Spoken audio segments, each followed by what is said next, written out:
जय Shri Krishna. Class 11th accountancy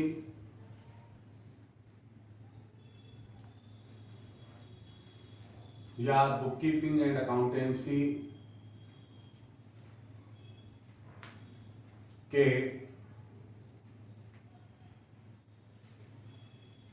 introduction and importance of accountancy and terminology का lecture second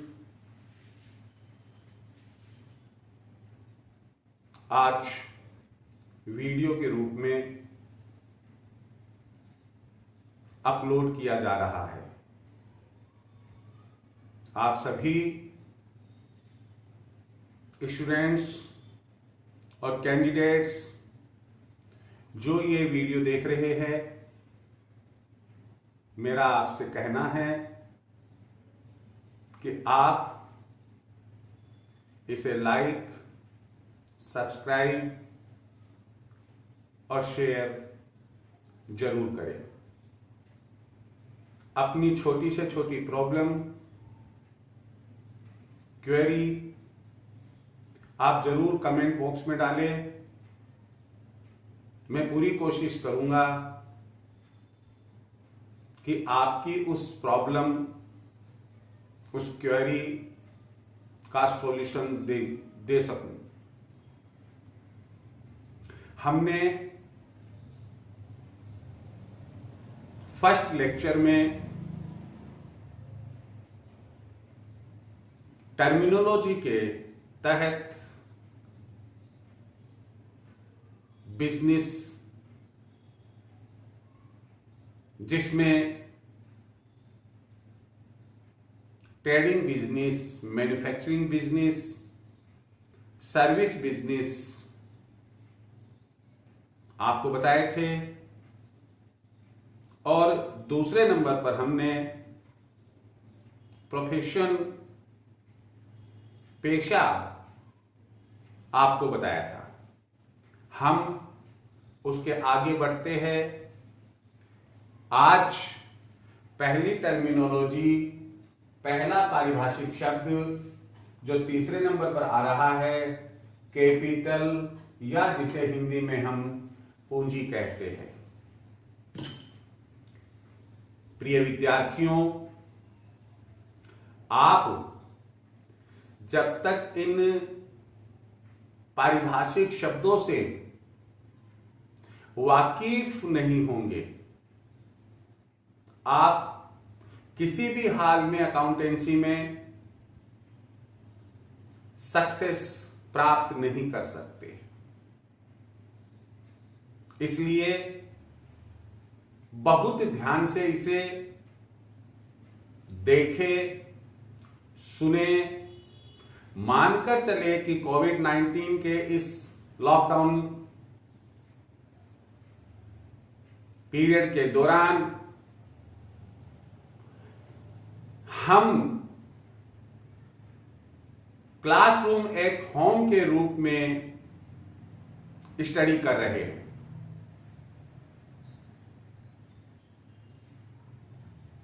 capital या पूंजी,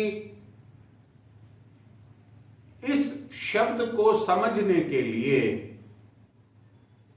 हम एक एग्जाम्पल लेंगे अपने खुद के जीवन पर लागू करते हुए। क्योंकि जो इवेंट हम अपने आप पर लागू नहीं करते हैं, भला उससे संबंधित चाहे सरल बात हो या टिपिकल हो, हमें क्यों कर समझ में आए। उदाहरण हम यह लेते हैं, आपने अपने पापा से कहा, पापा I want to start a business, मैं एक व्यवसाय शुरू करना चाहता हूं। आपने एमबीए किया हुआ है, सीए, सीएमए किया हुआ है, ग्रेजुएट, पोस्ट ग्रेजुएट है, या किसी कारण से आप बहुत कम स्टडी सीनियर तक ही कर पाए, आपने कहा यार पापा मैं बिजनेस करना चाहता हूं। पापा ने पूछा भाई काय का बिजनेस करेंगे आप? आपने कहा पापा इन दिनों में बिल्डिंग्स बहुत बन रही है, बिल्डिंग मटेरियल की बहुत जरूरत होती है और उसमें अहम भूमिका सीमेंट की होती है। यार पापा मैं तो सीमेंट का बिजनेस करूंगा। पापा ने कहा कर लो। क्या आपके कहने और पापा के यस कर देने से बिजनेस शुरू हो गया? आप बिजनेस के लिए ना केवल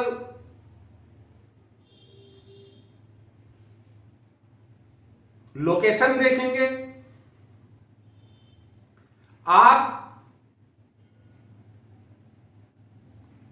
रिसर्च करेंगे, सर्च करेंगे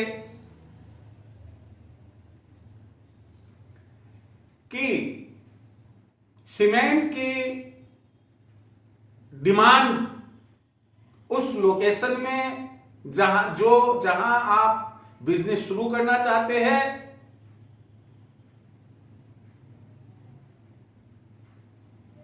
जितनी आप सोच रहे हैं उतनी डिमांड है या नहीं।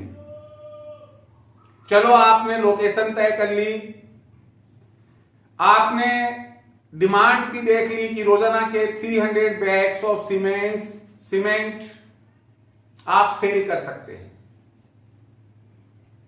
तो क्या लोकेशन और ये मार्केटिंग करने से, ये रिसर्च करने से, शोध करने से मार्केट का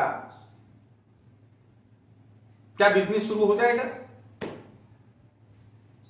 नहीं। आप कहेंगे यार पापा बिजनेस के लिए तो पैसा चाहिएगा। पापा ने कहा कि भाई अब क्या करूं, मेरे पास में तो ये 5 लाख रुपए है, आप ले लो। और आपने वो 5 लाख रुपए लेकर अपना बिजनेस शुरू किया।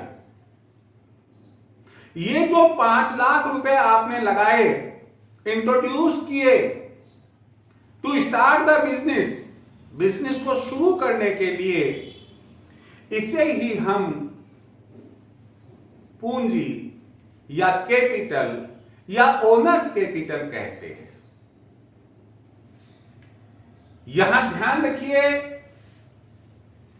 कि हम जो पूंजी लगा रहे हैं, आपके पापा ने रो कर दिया, कैश कैपिटल है। आपके पापा ने कहा कि देखो भाई 5 लाख रुपए तो ये ले लो, और जो अपनी दुकान, जिस लोकेशन में आप देख रहे हो बिजनेस शुरू करना चाह रहे हो, वहां अपनी दुकान है, वो दुकान भी आप बिजनेस में ही ले लो, मैं बिजनेस के नाम कर देता हूं। आप अपना घर का फर्नीचर भी उसी में बिजनेस में जोड़ लो, एक रेफ्रिजरेटर है वो भी आप उसी में ले लो। इसका मतलब यह हुआ कि ये जो दुकान, फर्नीचर, रेफ्रिजरेटर जो आप अपने पास से, आपके पापा आपके ही है, आप वो सब प्रॉपर्टी आपकी है, अपने पास से लगाते हैं, तो हम ये कहेंगे कि 5 लाख रुपए तो आपने कैश लगाया, और बाकी जो बिल्डिंग है शॉप के लिए, उसमें फर्नीचर है, रेफ्रिजरेटर है, वो एसेट के रूप में इंट्रोड्यूस की बिजनेस स्टार्ट करने के लिए, तो ये भी कैपिटल ही कहलाएगी। इसका मतलब कैपिटल हम रोकड़ में भी लगा सकते हैं, कैश कैपिटल भी लगा सकते हैं, और एसेट के रूप में भी लगा सकते हैं। दूसरे नंबर पर हमने लिया गुड्स, माल। जिस वस्तु का आप क्रय विक्रय करते हैं, लाभ या हानि कमाते हैं, वो वस्तु माल कहलाती है। आप सीमेंट का बिजनेस करते हैं तो सीमेंट आपके लिए गुड्स के रूप में होगी।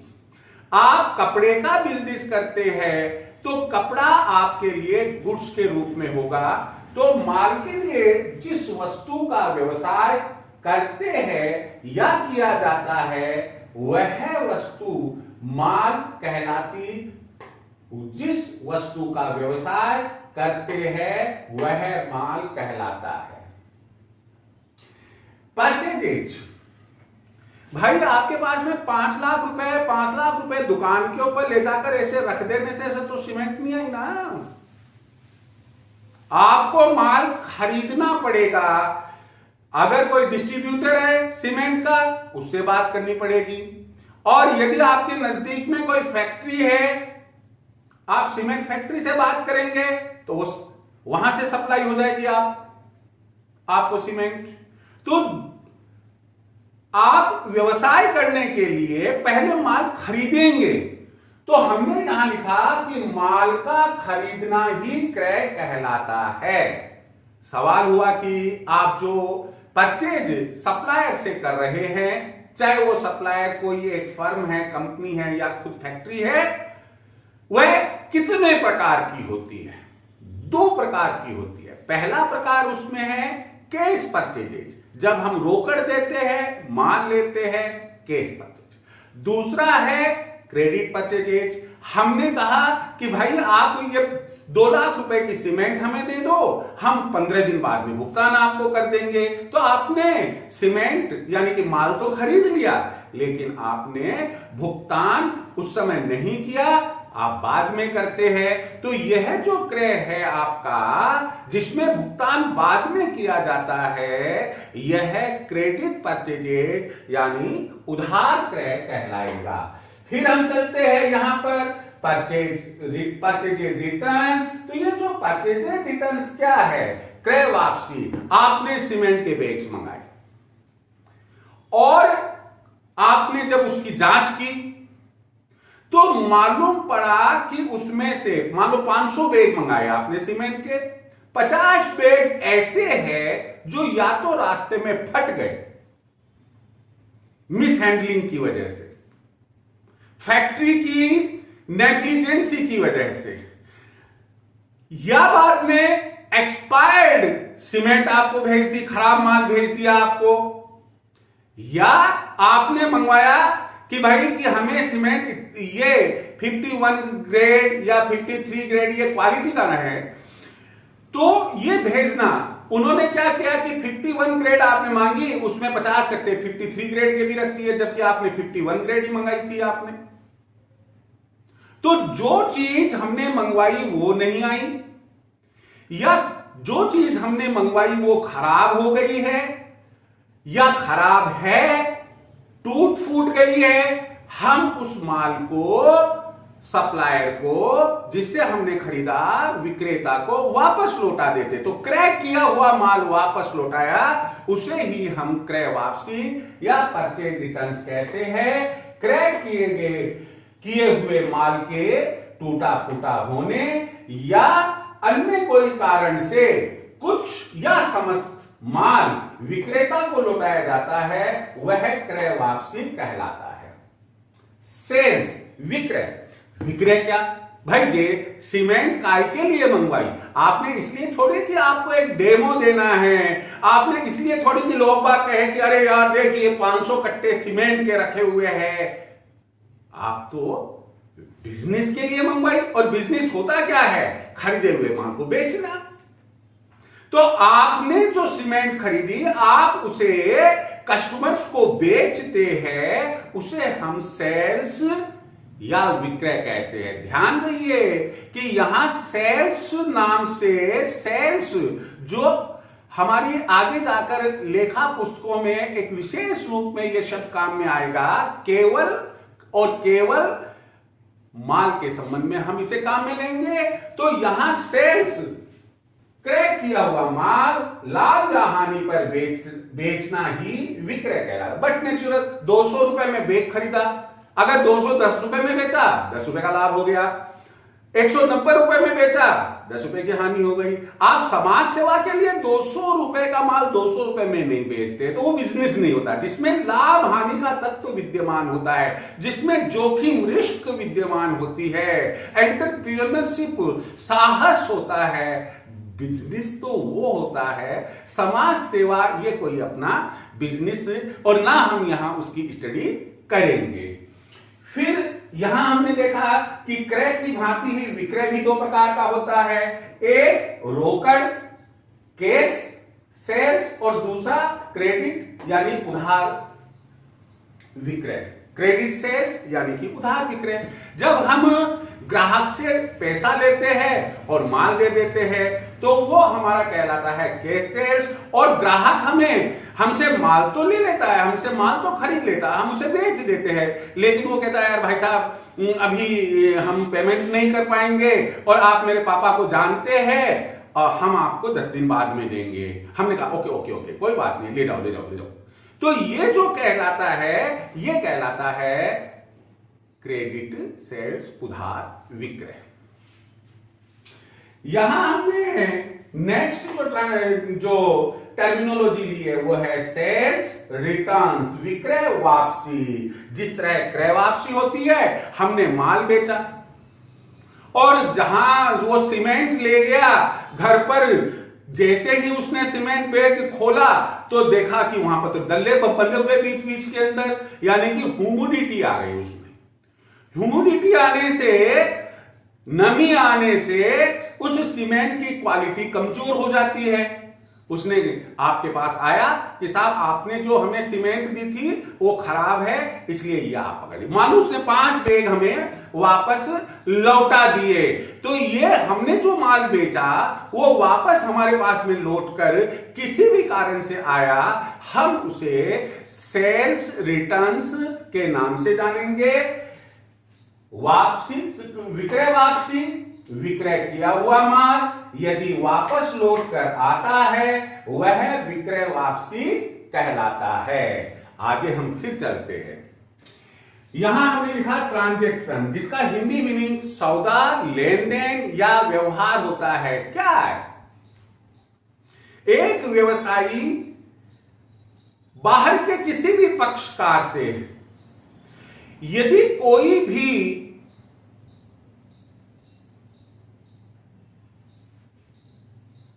लेन देन करता है, देना लेना करता है, हम उसे ट्रांजैक्शन कहेंगे। हमने यहां बताया कि व्यवसाय संचालन के लिए, only for operation of business, व्यवसाय संचालन के लिए बाहरी पक्ष, अपने आप से नहीं कि मेरा भाई आया और मैंने कहा ये ले एक बैग तू ले जा, अपने आप से बाहरी, अपने आप से नहीं, बाहरी पक्ष से किया गया कार्य, जो हम कार्य करते हैं बाहरी पक्ष के साथ, लेकिन किसके लिए करते हैं? वो करते हैं बिजनेस ऑपरेशन के लिए हम करते हैं, जिसका मौद्रिक माप हो, जिसका मौद्रिक माप हो सौदा या लेन देन या व्यवहार कहलाता है। हमने देखो बहुत ही सरल एक उदाहरण लिया है, जैसे राम ने श्याम से 10,000 रुपए का माल नगद क्रय किया। यहां राम क्रय करने वाला है, श्याम विक्रय करने वाला है। यह राम और श्याम दोनों के बीच, दोनों के मध्य सौदा या लेन देन या व्यवहार कहलाएगा। इसके बाद नेक्स्ट जो हमारा आता है वो बट्टा, डिस्काउंट। जब माल क्रय किया जाता है, 100 रुपए का माल है, हमने कहा भाई आप क्या छूट दे रहे हो, उनने कहा 10% है, तो वो 100 रुपए का माल हमें 90 रुपए में मिल रहा है। और यदि हम मान लो सेल कर रहे हैं, विक्रय कर रहे हैं, ग्राहक ने हमसे पूछा, हमने कहा भाई 5% छूट देंगे। 100 रुपए का माल हम 95 रुपए में देते हैं। तो ये जो छूट दी और ली जाती है माल के क्रय विक्रय पर, इसे हम बट्टा कहते हैं। ठीक ऐसे ही हमने उधार माल खरीदा और उधार माल खरीदने पर हमने जिससे खरीदा उस पक्ष को कहा कि भाई 1 महीने में हम आपको पेमेंट कर देंगे। हमें उसने कहा कि अगर आप 15 दिन में पेमेंट कर देते हैं, जल्दी पेमेंट कर देते हैं, तो जो टोटल पेमेंट है उसका 5% हम आपको छूट दे देंगे। 100 रुपए बाकी थे हमारे, हमने 14वें दिन 14th डे हमने पेमेंट कर दिया। तो 100 रुपए में से 5% यानी कि 5 रुपए घटाकर हमारा हिसाब किताब बराबर हो गया, तो वो भी छूट है। तो चाहे हम माल के क्रय विक्रय पर माल के मूल्य में से राशि कम करके क्रय या विक्रय करते हैं, भुगतान देने या प्राप्त करने पर अगर जल्दी भुगतान कंडीशनल होता है और उस पर कोई ऐसा प्रोविजन है कि जो प्राप्त करने वाला पक्ष है वो कहता है कि मैं आपको ये छूट दूंगा, तो ऐसे में हम ये कहेंगे कि ये भी एक बट्टा है। तो हमने देखो यहां क्या लिखा है, माल क्रय करते समय माल के मूल्य में से मिलने वाली छूट और माल के विक्रय के समय माल के मूल्य में से दी जाने वाली छूट तथा भुगतान करते या प्राप्त करते समय मिलने वाली या दी जाने वाली छूट को बट्टा कहते हैं। तो यहां बट्टा कितने प्रकार का हो गया, बट्टा या डिस्काउंट 2 प्रकार का हो गया। ये ट्रेड डिस्काउंट व्यापारिक बट्टा और दूसरा है कैश डिस्काउंट रोकड़ बट्टा। व्यापारिक बट्टा किसे कहेंगे, माल के क्रय विक्रय पर जो छूट दी ली जाती है उसे हम व्यापारिक बट्टा कहते हैं, ट्रेड डिस्काउंट कहते हैं। और जब भुगतान करने या भुगतान प्राप्त करने पर छूट दी ली जाती है उसे हम कैश डिस्काउंट कहते हैं। और ध्यान रखिए कि ये जो ट्रेड डिस्काउंट और कैश डिस्काउंट है, जब आप अकाउंटिंग एंट्रीज करेंगे, जर्नल एंट्रीज करेंगे, उस समय इसका रोल बड़ा ही इंपॉर्टेंट होगा। बहुत से जो एवरेज या एवरेज से बिलो स्टूडेंट्स है वो 99% इसे नहीं समझने के कारण गलत ही करके आते हैं। हमसे गलती ना हो, अच्छा रहेगा कि हम इसे 2-4 बार देख ले, सुन ले, अपने नोट्स बना ले। यहां हमने डिफाइन किया है व्यापारिक बट्टा माल के क्रय एवं विक्रय पर, रोकड़ बट्टा रोकड़ भुगतान करने एवं प्राप्त करने पर। आप ध्यान रखिए ये 2 ही प्रकार के डिस्काउंट होते हैं। आज का अंतिम जो टर्मिनोलॉजी है, अंतिम जो पारिभाषिक शब्द है वो है आवक गाड़ी भाड़ा, कैरिज इनवार्स। जब आप माल क्रय करते हैं, आप ए स्टेशन पर रहते हैं और बी स्टेशन से माल परचेज किया आपने, जिसने आपको माल सेल किया उसने कहा भैया देखो ऐसा है मेरी दुकान तक का है ये, अब यहां से आपके ए स्टेशन पर ले जाने का भाड़ा तो आपका ही लगेगा और उस पर 500 रुपया आपने भाड़े के दे दिया। वो चाहे ट्रक में आया, रेल से आया, एरोप्लेन से आया, पानी के जहाज से आया, ठेले में आया, बैलगाड़ी में आया, टैक्सी में आया, किसी में भी आया, आपने भाड़ा दिया। वो भाड़ा जो माल क्रय करने पर दिया जाता है उसे हम कैरिज इनवार्ड्स कहते हैं। और इसको हमने यहां समझाया है, माल क्रय करने पर व्यवसायी तक या बिजनेस सेंटर तक पहुंचने तक लगने वाला परिवहन का भाड़ा। यह परिवहन कोई भी ट्रांसपोर्टेशन हो सकता है, इवन जो बुल्क कार्ट है या हाथ से चलाने वाला ठेला है वह भी हो सकता है। परिवहन का भाड़ा आवक गाड़ी भाड़ा कहलाता है।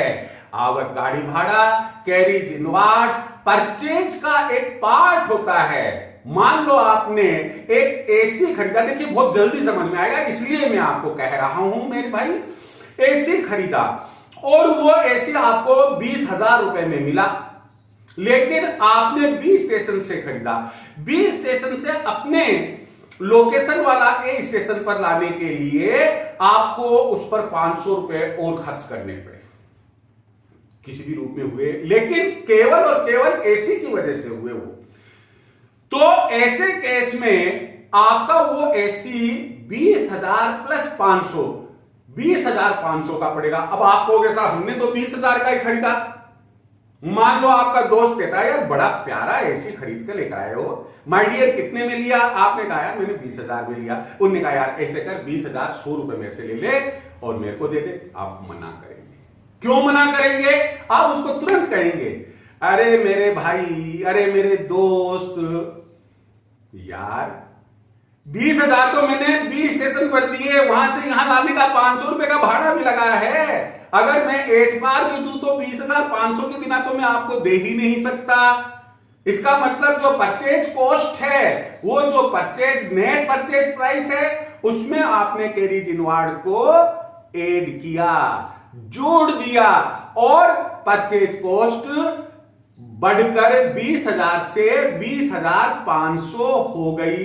यह भी बहुत ही इंपॉर्टेंट एक पॉइंट है और कई कई जगहों पर आपको कैरिज इनवार्ड्स पढ़ने को मिलेगा।